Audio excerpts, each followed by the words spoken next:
vais vous parler d'un livre, je fais souvent ça. Oui, j'ai remarqué. Mais là, je trouvais que c'était pas suffisant de parler d'un livre, donc j'ai amené avec moi son émérite traducteur, Waouh. qui s'appelle Vincent Tarrière, dont le micro marche-t-il? Bonjour. C'est fantastique. Il marche. Il marche très C'est très bien, du fantastique fait la de Dieu. technologie. Et on va vous parler d'un livre qui s'appelle Babylon on a Thin Wire, qui a été écrit par Michael Thomas et Adrian Booth, et qui sort quand, Vincent? Alors c'est un peu compliqué, il est sorti et en même temps il va sortir. Voilà, alors ça on en parlera un peu plus tard, mais c'est un bouquin qui a la particularité d'être édité sur 2 maisons d'édition. Alia d'une part, c'est l'exemplaire qui est sorti et qu'on a entre les mains, et bientôt Patate Records. Est-ce que C'est bien ça. voilà, Patate Records qui, si je ne me trompe, est une boutique de disques historique, un label aussi, et qui depuis peu de temps, bientôt, grâce à ce livre, devient un éditeur. C'est ça, hein? C'est bien ça. Et alors ce livre, Babylon on a Thin Wire, raconte la Jamaïque dans les années 70, précisément on va dire les années Manley. Manley était un homme politique de l'époque de gauche qui a pris le pouvoir en 74 à la droite. 72. 72. Première erreur, au bout de 3 je m'en vais.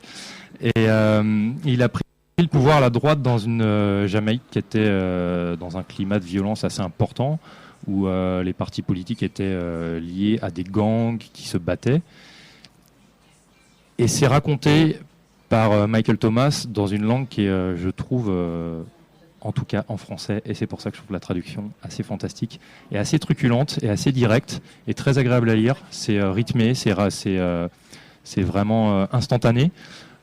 Donc je suppose que l'anglais déjà était assez riche et que ça n'a pas été forcément facile à traduire, mais le résultat est bon, Vincent. Eh ben merci. Non, l'anglais est forcément mieux parce que c'est la version originale, mais je suis ravi d'entendre que la traduction française vous plaît autant. Je fais souvent des chroniques de livres anglophones traduits en français ici, et il m'arrive un peu souvent d'avoir à redire sur les traductions, et là c'est la première chose que j'ai appréciée, c'est que franchement à lire en français c'est vraiment agréable. Il y a un petit côté pas argot, mais il y a un petit côté familier, les mots sont bien choisis, il y a un petit côté audiard presque dans les termes que vous avez utilisés, donc je suppose que c'est déjà présent dans son parler anglais assez franc, mais vous les avez rendus de manière assez précise. Il a, en tout cas, lui, il a un style un peu qu'on pourrait appeler gonzo journaliste. C'était un reporter pour Rolling Stone à l'époque où Rolling Stone était était encore un journal qui envoyait sur le terrain. Lui était spécialisé sur la Jamaïque et les républiques bananières en Afrique, un peu ce genre de choses. Et il a un ton assez particulier. Et lui m'a dit, n'hésite pas, mais aussi de l'argot d'argot français pour le retranscrire. Et puis j'ai eu la chance aussi qu'il soit là, qu'il soit encore parmi nous. Donc on s'est souvent parlé pour comprendre ce qu'il disait, parce que c'est pas toujours évident. Il a un langage assez particulier. Et quand je montrais le texte à des amis anglais ou américains, je leur demandais mais qu'est-ce qu'il dit là? 2 fois sur 3 ou 3 fois sur 4, ils ne savaient pas ce qu'il voulait dire, pour les passages problématiques, c'était pas évident, mais comme ils étaient assez motivés, c'est un projet où on est en direct avec eux, on a pris pas mal de temps pour qu'ils m'éclairent sur tous les passages qui étaient délicats, par exemple des passages qui sont, je sais pas, où il faut connaître les règles du cricket, ou des dominos, il y a des passages. Ou des dominos, voilà, des passages qui étaient un peu durs. On apprend plein de choses en traduisant. Et puis il y a pas mal d'argot jamaïcain aussi. Enfin, d'argot et de patois, donc je suppose que ça se trouve pas sous une... Non, ça faut le demander à des gens qui maîtrisent. Et on a essayé, comme la traduction, c'est jamais parfait, on a essayé de garder tous les termes qui avaient un peu de saveur, et juste de donner leur sens, mais de les garder dans le texte français, y compris aussi les termes de lieux, les noms de lieux pour... Parce qu'on peut toujours traduire Kingston West ou West Kingston, mais on a toujours gardé tout ça, puis toutes les petites expressions dans la langue originale pour essayer de garder un peu de la saveur locale. Lui, il est anglais, hein, c'est ça? Il vit en Angleterre aujourd'hui? Alors lui, il est australien. À l'époque, il vivait aux États-Unis. Maintenant, il vit à Londres. Donc à l'époque, comme j'ai dit, il était correspondant de Rolling Stone. Il a vécu en Jamaïque? Il a vécu dans ces... non, mais il y allait très souvent. Par contre, le photographe, parce qu'ils sont 2, Adrian Booth, lui était en Jamaïque à cette époque-là, pendant toutes les années 70 en fait, puisqu'il était prof de physique à l'université des West Indies, la grande université de Jamaïque. Et c'est aussi un peu ce qui explique ces photos, outre que c'est un bon photographe, c'est qu'il était sur place, qu'il connaissait tous les gens qui prenaient en photo, donc il connaissait de très près un certain nombre d'artistes qu'il a pu voir dans des conditions que n'auraient pas des gens qui passaient comme ça. Et puis à l'époque, il y avait peu d'Occidentaux encore qui passaient là-bas. Puis il y a plein de photos de petites gens. Il y a des photos aussi. Il y a par exemple une photo de Marley avec un des deux grands chefs de gang de l'époque, Claudie Massop. Et c'est après la tentative d'attentat dont Marley a été victime. En 76. C'est au dos de sa maison. Ils sont complètement flippés. C'est une espèce de conférence de presse tenue à l'arrache le matin du concert. Et sans connaître ces gens-là, sans les côtoyer, c'est impossible d'avoir ce genre de photos. Alors ça, c'est quelque chose dont on parlera tout à l'heure quand on racontera un peu l'épopée de l'édition de ce livre. Mais pour rester dedans maintenant, en fait, on le prend donc en 72, dans une Jamaïque qui est pleine de violence, où il y a les rude boys, je ne sais pas comment on dirait, les petites frappes, les racailles, les mauvais garçons, qui pour beaucoup sont venus de province, notamment à Kingston, parce qu'il y a aussi l'attrait de la musique. Au départ, beaucoup tout ce qu'on connaît ou pas de la Jamaïque, du reggae, les mythes de Bob Marley, du rastafarisme, etc. Et donc on se rend compte, ce sont des choses qu'on sait un peu, mais pas forcément très bien, que les Jamaïcains à l'époque étaient nourris de musique américaine de l'époque, et que quand ça se met à marcher, tout ça, il y a beaucoup de jeunes Jamaïcains qui viennent de la campagne et qui s'installent à Kingston. Et Kingston, ils arrivent dans une ville qui est un peu en pleine crise, et d'un coup il faut survivre là-dedans, et il y a beaucoup de violence qui s'installe. C'est un peu l'histoire d'un film que pas mal de gens connaissent, c'est The Order des Com, et c'était assez... Avec Jimmy Cliff. Cliff. L'indépendance et la fête, Youpla Boom, il y a une espèce d'innocence qui serait la même que les pays d'Afrique de l'Ouest, et 10 ans après, il commence à être... dans le dur déjà, et les années 70, au départ, Manley est porté, il joue, c'est le premier à jouer vraiment sur les thématiques Rasta, sur la musique, et donc Manley qui est cet homme politique de gauche qui va prendre le pouvoir à la droite jamaïcaine en 72. Vous me dites dès qu'on vous l'illustrer par de la musique, parce que vous êtes venu avec une clé USB qui est chargée et qu'on peut illustrer dès que vous le souhaitez. À la fin de cette question, non ? Allons-y. Pardon. Ou même tout de suite, pourquoi pas ? On peut mettre un morceau sanglant, qui est le numéro 12, Blood and Fire, par Naini. Blood, blood, blood, blood.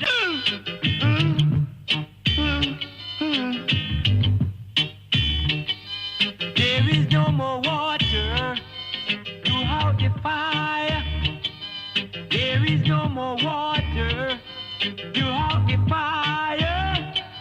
Let it burn, let it burn, let it burn, burn, burn. Blood, blood, blood, blood and fire. Blood, blood, blood, blood and fire.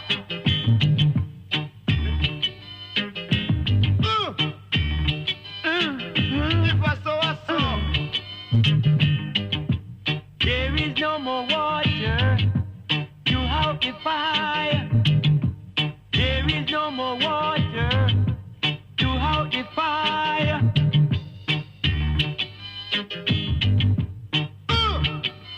Let it burn, let it burn, let it burn, burn, burn. Judgment has come and mercy has gone. All we caught shall leak out and split up. Judgment has come and mercy has gone. All we caught shall leak out and split up. Let it burn, let it burn, let it burn, burn, burn. Blood, blood, blood and fire. Rasta Hill. Blessed is the pipe that is always light in the house of Jah Rastafari. Blessed is the weed of the ganja seed that gives brethren the ganja breed. Blood and fire, let it burn, brethren. All we caught shall leak out and split up. And all righteous shall Heal, Rasta heal and wail. Heal, Rasta don't quail.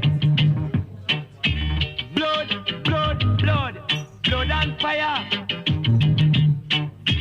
Blood, blood. Alors Vincent, blood, qui blood and venons-nous fire. d'écouter?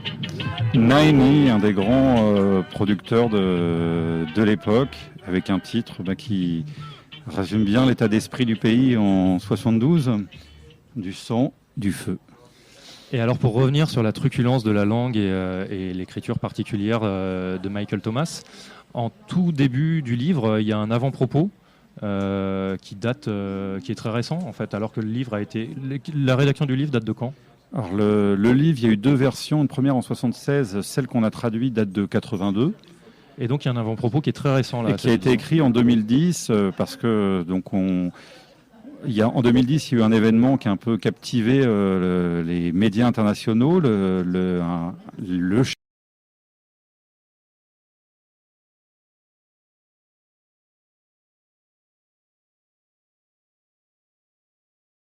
et donc ces types-là sont pas tout seuls, ils ont des quartiers entiers de la ville derrière eux, ils sont un peu des sortes de Robin des Bois et de quartiers de la ville.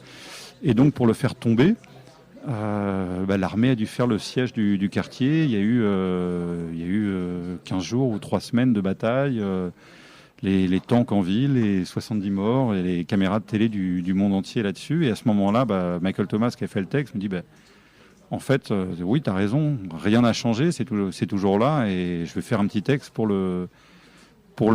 lier l'histoire qu'on racontait. Il était une fois la Jamaïque, donc il y a 30-40 ans, la lier à... Je propose que depuis que je suis émancipé, que je vous dois lire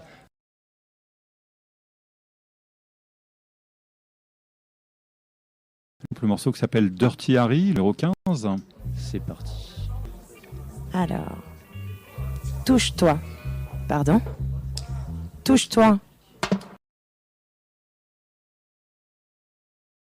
Dans une cellule vide, derrière une de ces portes portant la mention « Entrée interdite » comme on en voit dans les aéroports, et ce petit PD veut que je me branle. C'est bien ma veine. Je suis tombée sur le seul flic homo de Jamaïque.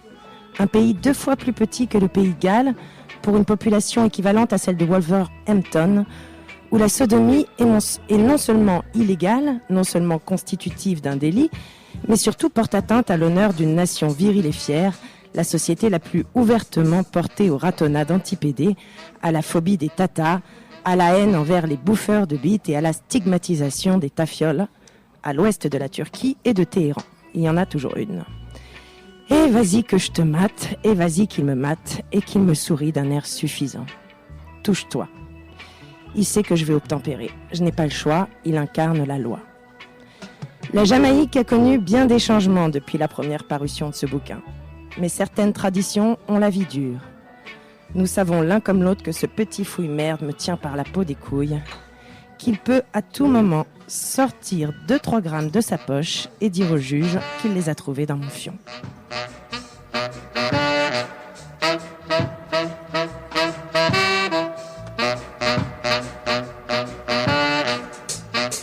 Jamaïca.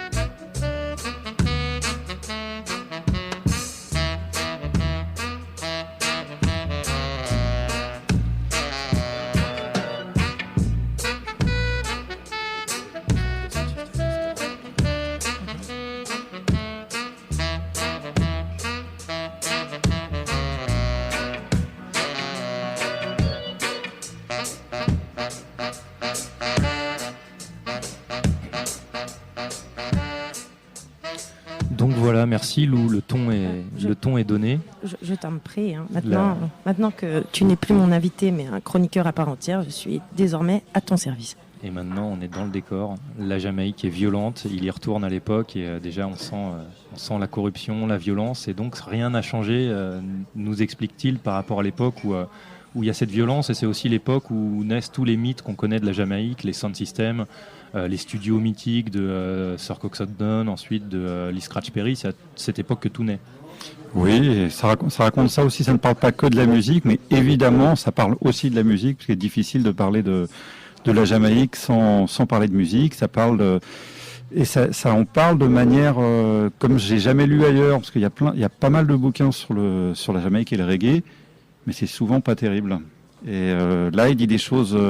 Par exemple, il dit pour moi les choses les plus intelligentes sur les Rastas, sans être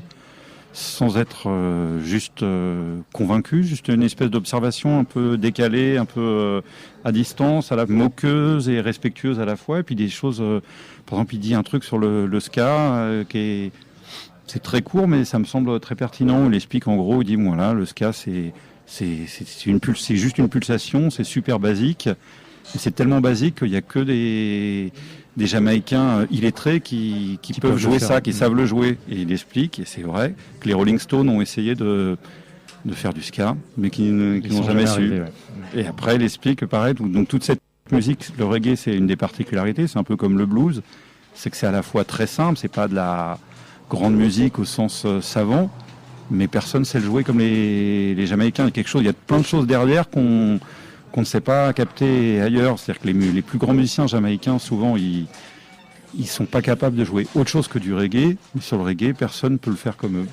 Et alors, c'est ce qui est impressionnant dans ce livre, c'est sa franchise et son ton décalé. C'est vrai que la Jamaïque, le reggae, le rastafarisme, les gens qui sont plongés dedans et qui en parlent le font toujours avec révérence. Et c'est la première fois que je lis un auteur qui en parle avec un tel décalage, avec une telle désacralisation.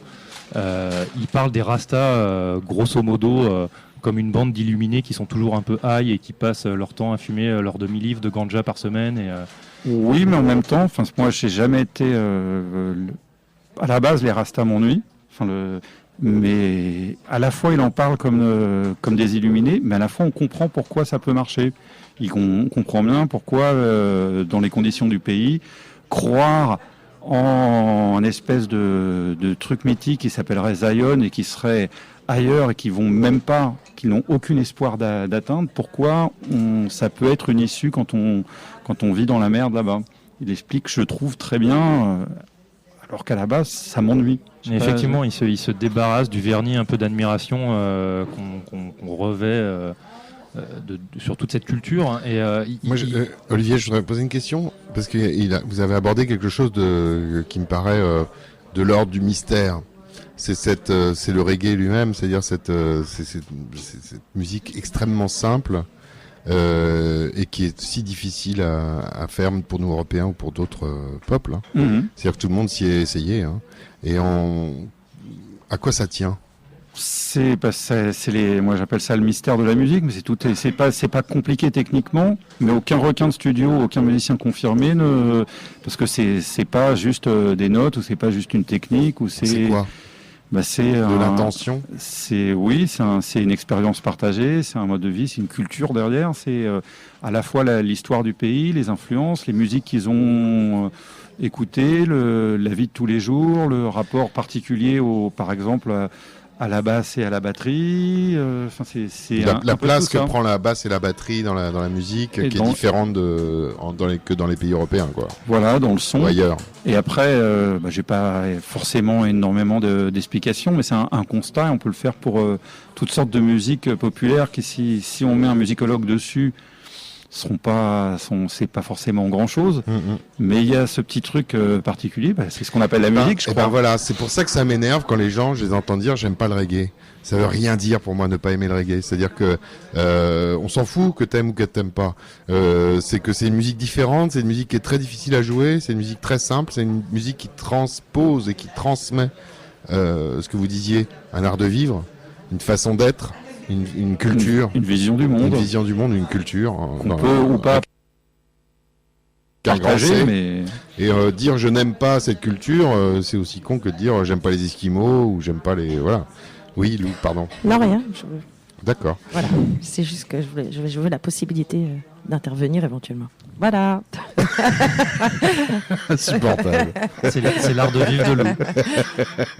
Non, mais vous nous l'avez énervé, là. Voilà. J'aime pas les gens qui non, aiment pas le mais reggae. j'en profite pour donner un petit coup de gueule. On m'a demandé, la direction m'a demandé de faire mes coups de gueule. On apprécie mes coups de gueule. Donc je me permets des coups de gueule. Ça vous dérange pas, Lou? Non, absolument pas. J'aime D'accord. beaucoup. Mais voilà, les gens qui disent j'aime pas le reggae, je trouve ça tellement bête de dire ça.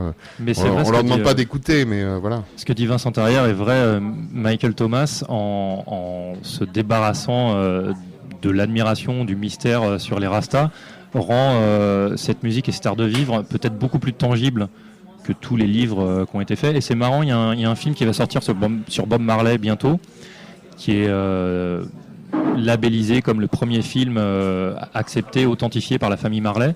Et le réalisateur qui a fait ce film, qui a eu accès à énormément de documents de la famille Marley et de gens qui ont connu Marley, avoue lui-même qu'il a rarement lu des livres qui l'ont intéressé sur Marley.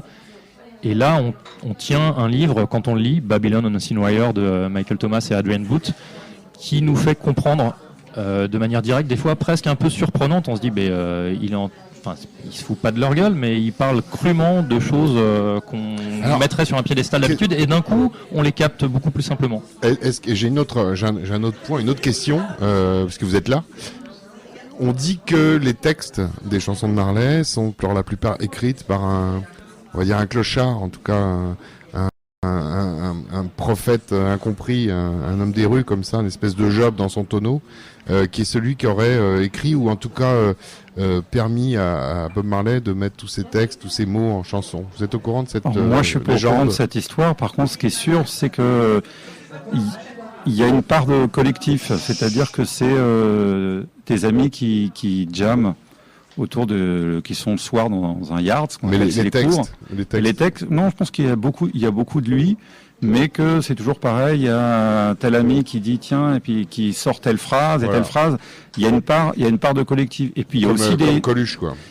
Voilà. Et il y a aussi des textes qui sont signés d'autres parce que il a ou offert des chansons, ou à un moment, il se peut, quand il est en conflit avec tel ou tel éditeur, par exemple, je crois Danny Sims, qui était un Américain friqué, qu'il avait signé à un moment. Conflit qui ont continué après sa mort. Il y a eu des grandes guerres sur l'héritage de Marley. Mais quand à un moment, il ne veut pas que ces gens-là, quelque part, touchent sur son art, il dit que telle ou telle chanson est écrite par un tel de ses potes. Donc il y a 2-3 de ses plus célèbres chansons qui sont signées de ses potes. Pour pas avoir de problème avec l'éditeur américain. Pour l'emmerder, quoi. Voilà.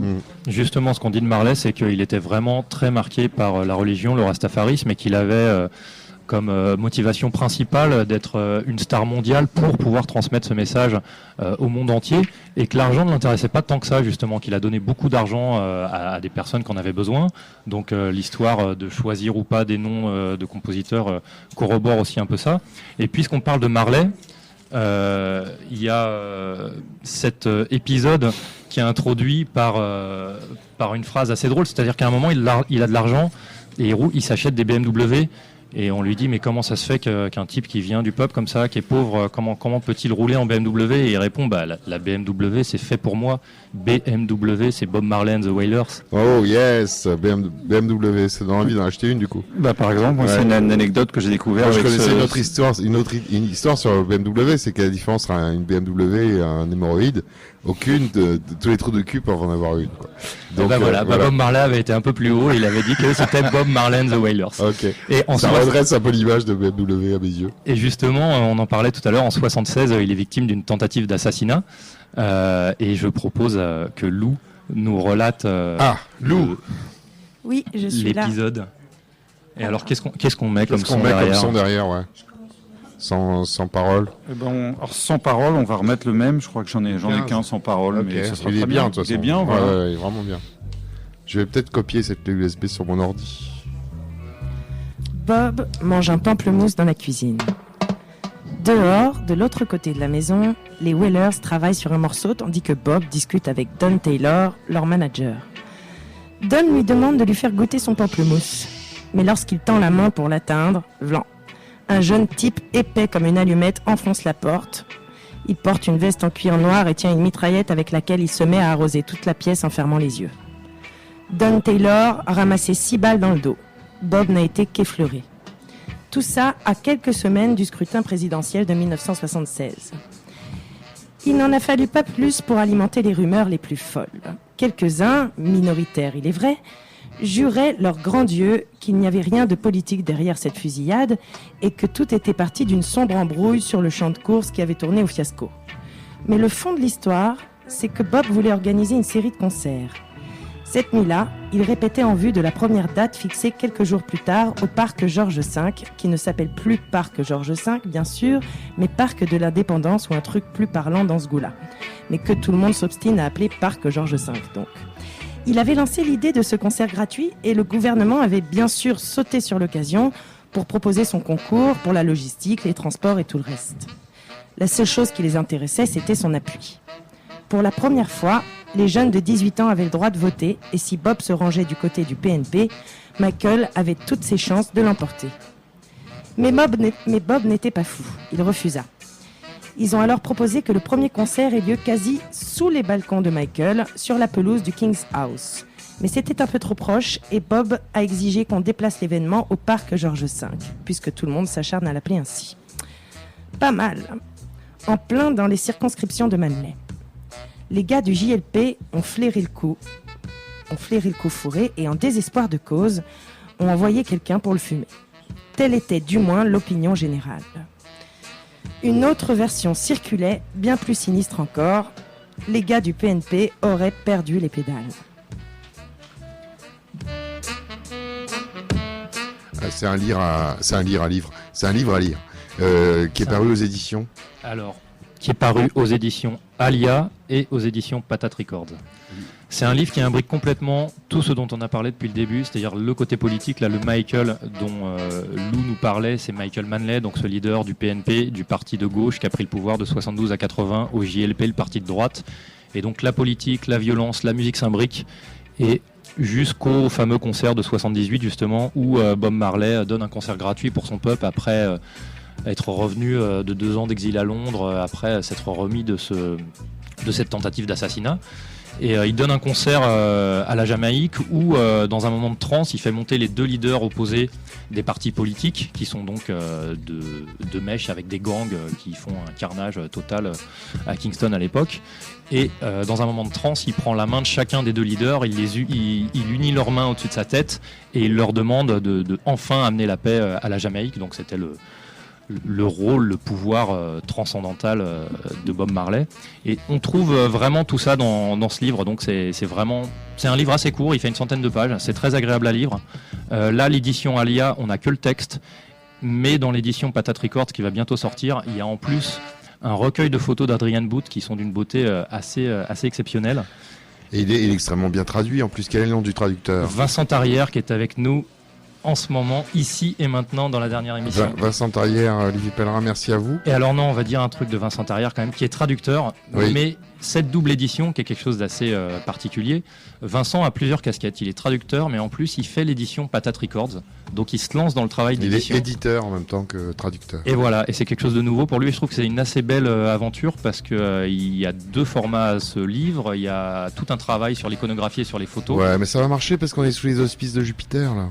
Et voilà, mais Vincent il se lance dans une belle aventure, il me disait qu'il apprend et qu'il découvre en même temps ce que c'est que l'édition, et je trouve ça important aujourd'hui d'avoir des initiatives d'édition indépendantes comme ça qui rendent justice. Vincent Tarrière, merci. Vous revenez pour les prochains livres que vous allez éditer. Il y a quoi comme titre prévu là ? Qu'est-ce que vous avez sous le coude ? Pour l'instant, rien de prévu, mais juste déjà de faire connaître, de distribuer ce livre, ce qui est pas facile quand on n'a pas de catalogue, c'est au cul du camion, quoi. C'est aller frapper à la porte de chaque librairie. Vous n'avez pas des petits auteurs là en vue là ? Vous n'avez pas des choses que vous aimeriez signer ? Des idées, si, mais on n'en parle pas encore. Bah, j'ai déjà les mains pleines avec. Déjà, faut s'occuper de celui-là. C'est pas le tout de le sortir. Après, faut le distribuer, le faire connaître. Sur quoi on termine pour dire au revoir ? On va terminer sur un classique qui raconte aussi cette histoire. Leroy Smart, Ballistic Affair, c'est le 18. Ok, merci à vous deux en tout cas, et puis à suivre, vous nous êtes au courant des prochaines éditions et des prochaines traductions. Avec joie. Merci. Et vous reviendrez parler du reggae. Merci. Merci Olivier Pellerin. Merci à L'homme libre. Enfin. We used to lick chalice, cook idols two together. Play football and cricket as one brother. Not true you rest a jungle, and you might black a rima. You are gonna fight against your brother. That no right, my sister. Let us all live as one. Yeah. Throw away your gun, throw away your knife. Let us all unite. Everyone is living in fear, just through this ballistic affair. Not through your black out of the east, and you might rest a west. You won't come say you are the